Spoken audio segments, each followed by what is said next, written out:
দুই ধরনের লোক কখনো তৃপ্ত হতে পারে না, জ্ঞানের অন্বেষী এবং সম্পদের লোভীরা।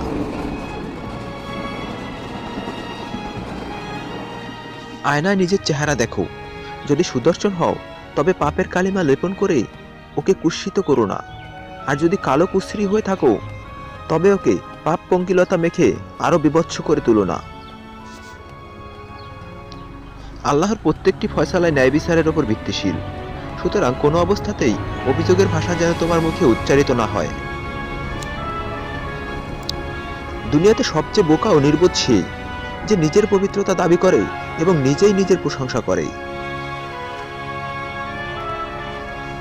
যদি কোনো আলেমকে অন্য আলেমদের নামে মন্দ কথা বলতে দেখো, তাকে এড়িয়ে চলো। লোকের প্রশংসা আনন্দিত হতে এবং লোকের নিন্দায় দুঃখিত হতে আপনার অন্তরকে প্রশ্রয় দিবেন না।